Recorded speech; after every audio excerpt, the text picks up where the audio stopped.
Je suis né en Italie. Lorsque je suis arrivé en Angleterre, à l'âge de 5 ou 6 ans, tout le monde disait, s'il a des difficultés, c'est parce qu'il est étranger. Ensuite, comme je me rapprochais de plus en plus des derniers de la classe, et comme je ne savais pas lire ni sortir le chat s'assoit sur le banc, je n'y suis vraiment arrivé qu'à l'âge de 12 ans.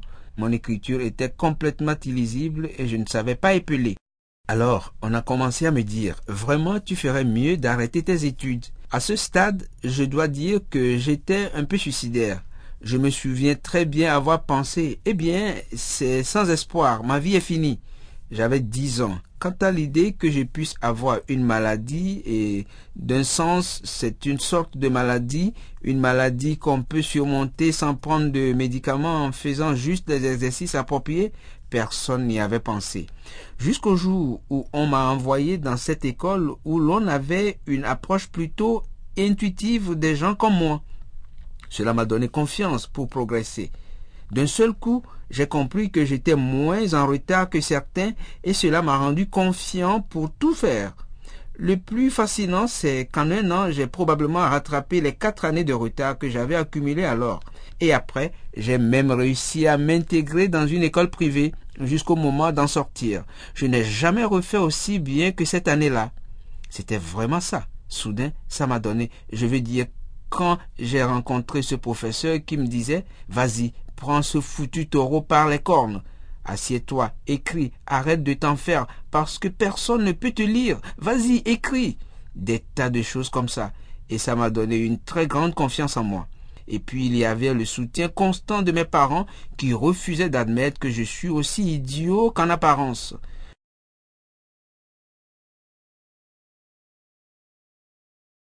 Je crois que les dyslexiques ont une façon spéciale de voir les problèmes et de les retourner dans leur tête.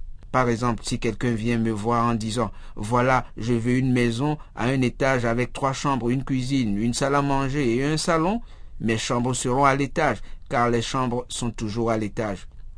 Je lui réponds « Et pourquoi ? Vous avez une vue à l'étage, du premier étage, on voit bien le paysage, donc mettez le salon à l'étage. » La dyslexie nous permet de voir les choses à un échelon supérieur et d'oublier ce qui se fait d'habitude. Et je crois que c'est très positif, que ça peut être très positif. Premièrement, la chose la plus importante à dire aux dyslexiques, c'est n'abandonnez jamais, croyez en vous-même. Deuxièmement, il y a des gens autour de vous qui peuvent vous aider. Quel que soit votre problème, que ce soit de ne pas avoir la vision des couleurs ou de toute autre chose, il y a toujours des façons de s'en sortir. Et vous savez, il y a des gens qui ont maintenant acquis une expérience formidable. C'est-à-dire que toute la société essaie à présent de s'adapter aux 10% des gens qui, sous une forme ou une autre, ont des difficultés d'apprentissage. Mais bien sûr, si vous avez 6, 7, 8, 9, 10 ans, que vous regardez autour de vous dans la classe, que vous êtes seul dans ce cas, vous pensez, qu'est-ce qui ne va pas? Suis-je, vous savez, j'ai une sorte de problème. Et c'est pire si petit à petit, on tombe de plus en plus bas. J'avais l'habitude de me dire que mon but dans l'existence était d'être l'avant-dernier au lieu d'être le dernier de la classe. Eh bien, sûr, c'est extrêmement déprimant chaque fois qu'on touche le fond. Et à la fin, j'ai obtenu, c'est-à-dire on obtient des résultats. Par exemple, je ne croyais pas les gens qui me disaient « tu n'y arriveras pas ». Et c'est probablement là la clé. Tant de gens me méprisaient « tu es incapable d'y arriver ». Qu'à la fin, j'y suis arrivé en partie. Je crois que j'ai réussi à tourner les choses à mon avantage. Mais on n'y parvient pas tout seul.